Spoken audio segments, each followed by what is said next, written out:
नमस्कार विद्यार्थी मित्रमैत्रिणींनो, learn with Priyali घोडे बनकर या माझ्या यूट्यूब चॅनलमध्ये तुम्हा सर्वांचे सहर्ष स्वागत. तर विद्यार्थी मित्रमैत्रिणींनो, आजच्या व्हिडिओमध्ये आपण पाहणार आहोत पोएम ॲप्रिसिएशन. ठीक आहे. तर आपण यापूर्वी जे आहे यापूर्वीच्या व्हिडिओमध्ये वॉक अ लिटिल स्लो या कवितेचा वॉर्मिंग अप, त्यानंतर कवितेचा अर्थ आपण जाणून घेतला आहे आणि आज आपण पाहणार आहोत वॉक अ लिटिल या कवितेचं पोएम ॲप्रिसिएशन कशाप्रकारे आपल्याला लिहायचं आहे. तर पोएम ॲप्रिसिएशनला सुरुवात करण्याअगोदर पोएम ॲप्रिसिएशन लिहिण्यासाठीचे महत्त्वाचे जे मुद्दे आहेत ते कुठले आहेत किंवा मार्किंग स्कीम काय आहे, हा प्रश्न किती गुणांसाठी असतो ते आपण जाणून घेऊया. आता आपण पाहूया की पोएम ॲप्रिसिएशन हा जो आपल्याला प्रश्न दिलेला असतो तो त्या किती गुणाचा असतो किंवा त्याची जी मार्किंग स्कीम आहे त्याबद्दल आपण जाणून घेऊया. ठीक आहे.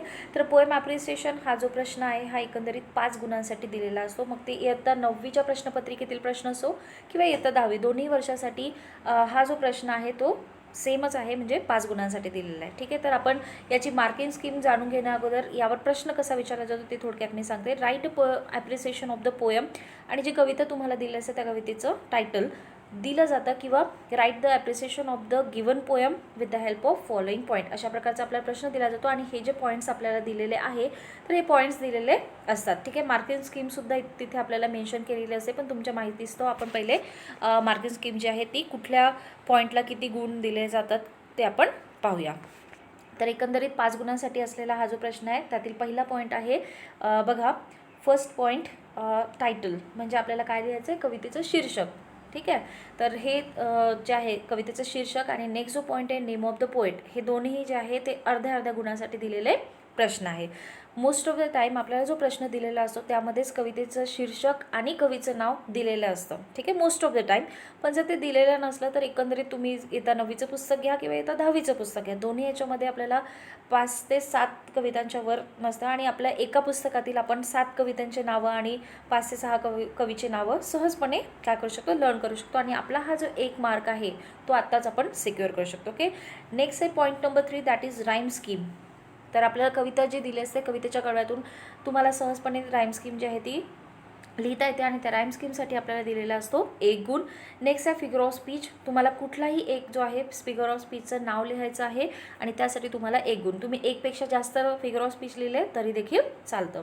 लास्ट पॉईंट आहे बघा आपला, theme or the central idea. आता थीम म्हणजे काय किंवा सेंट्रल आयडिया म्हणजे काय, तर त्या कवितेत आपल्याला कवीने काय सांगितलेलं आहे, मध्यवर्ती कल्पना काय आहे ते आपल्याला लिहायचं, आणि ते देखील काय 2 ते 3 ओळीमध्ये, आणि त्यासाठी आपल्याला किती गुण दिलेले असतात, तर 2 गुण दिलेले असतात. ठीक आहे. तर असं एकंदरीत आपण हे जर 5 पॉईंट जे आहे जे आपल्या प्रश्नपत्रिकेमध्ये नेहमी हे पॉईंट प्रोव्हाइड केले जातात, आणि याच्या मदतीनेच आपल्याला काय करायचं आहे, उत्तर लिहायचं आहे, आणि सहजपणे जे आहे तुमचे हे 5 गुण जे आहे ते सिक्युअर होऊ शकतात. ठीक आहे. तर तुम्ही योग्य पद्धतीने तयारी करा. चला तर मग आपण आपली जी कविता आहे त्याचं पोएम ॲप्रिसिएशन बघूया. तर या अगोदर आपण जाणून घेतलं आहे की कुठले पॉईंट्स असतात आणि कुठल्या पॉईंटच्या आधारे आपल्याला पोएम ॲप्रिसिएशन लिहायचं. तर त्यातील महत्त्वाचा एक सगळ्यात सुरुवातीचा पॉईंट होता नेम ऑफ द पोएम.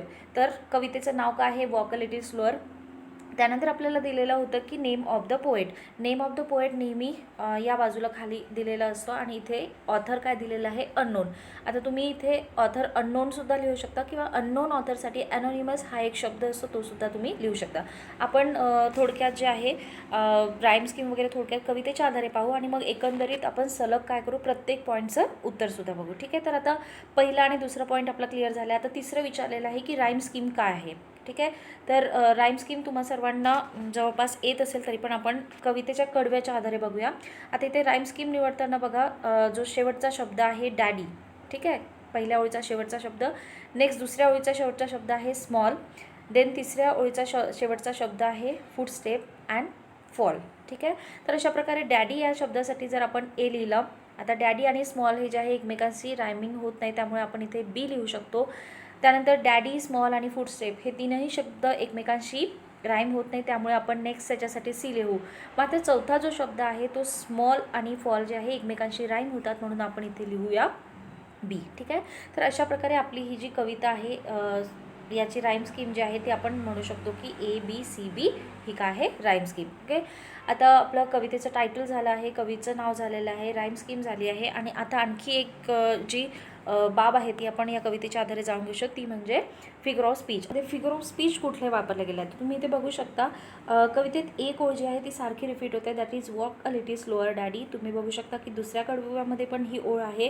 त्यानंतर आपलं जे शेवटचं कडवं आहे तिथे सुद्धा ही ओळ दिलेली आहे. म्हणजेच काय तर ही जी ओळ आहे ती रिपीटेड आहे आणि त्यामुळे इथे जो एक फिगर ऑफ स्पीच आहे तो आहे रिपिटेशन. ठीक आहे, पुढे आपण लिहिणार आहोत, पण फक्त आपण उत्तरामध्ये नाव लिहिणार आहोत की कुठले फिगर ऑफ स्पीच आपण या कवितेमध्ये आहे, पण त्याची माहिती असावी म्हणून मी तुम्हाला कवितेच्या सहाय्याने ते फिगर ऑफ स्पीच कुठे आणि कसे आले आहे ते एक्सप्लेन करते. ओके, नेक्स्ट आपला फिगर ऑफ स्पीच आहे बघा, त्यात आप दुसरी ओळ बघा, set a little child so small.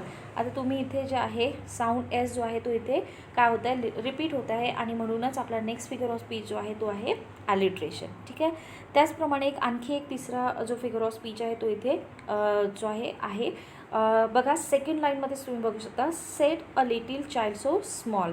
आता इथे लिटिल आणि स्मॉल जे आहे ते दोन्ही जे आहे एकाच अर्थाचे शब्द एकाच ओळीमध्ये वापरले गेलेले आहे आणि म्हणून इथे जो आहे टेटिओलॉजी हा एक फिगर ऑफ स्पीच जो आहे तो इथे वापरण्यात आला आहे. तर अशा प्रकारे आपण बघितलं की आपला जो नेक्स्ट पॉईंट होता फिगर ऑफ स्पीच, तर कुठल्या प्रकारचे फिगर ऑफ स्पीच कुठल्या ओळीमध्ये आहे त्यासकट मी तुम्हाला एक्सप्लेन केलं आहे. चला तर आता वळूया आपल्या उत्तराकडे की आपल्याला या पोएमचं ॲप्रिसिएशन जे आहे ते कशा प्रकारे लिहिता येईल किंवा पोएम ॲप्रिसिएशनचं उत्तर जे आहे ते आपण कसं लिहू.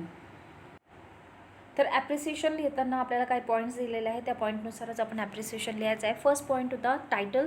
तर आता हे लिहिताना तुम्ही नुसतं टायटल पण लिहू शकता, पण जर तुम्ही कंप्लीट सेंटेन्समध्ये लिहिलं तर एक आपलं जे प्रेझेंटेशन असतं त्याचं इम्प्रेशन छान होतं आणि म्हणूनच आपण इथे पूर्ण वाक्यात लिहूया, the title of the poem is walk a little slower. ठीक आहे, नेक्स्ट बघा पोएट.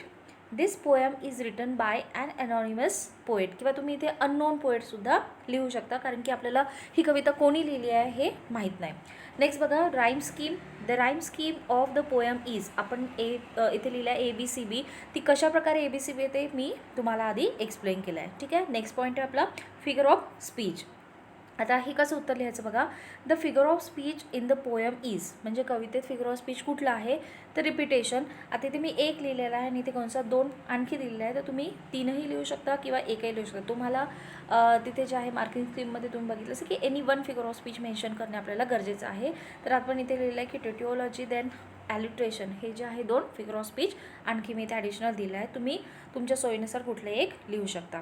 आणि the last point that is central theme किंवा सेंट्रल आयडिया ज्याला आपण म्हणतो. तर बघा, this poem is a request of a child to his father. म्हणजे ही कविता काय आहे तर एक प्रकारे एका छोट्या मुलाची काय आहे किंवा छोटं जे बाळ आहे त्याच्या वडिलांना असलेली रिक्वेस्ट आहे. आता मी तुम्हाला कविता एक्सप्लेन करताना पहिले सांगितलं की चाइल्ड हा जो एक शब्द आहे तर त्यावरून either it can be a girl or boy, म्हणजे मुलगा किंवा मुलगी कोणी असू शकते, त्यामुळे मी इथे ही ऑर शी दोन्ही इथे वापरलेलं आहे. बघा, his or her father is role model for him or her and a child wants to observe and imitate. ठीक आहे, इथे L जास्तीचं झालेलं आहे बघा, IMITAT पाहिजे. Imitate the life led by his or her father and therefore the child is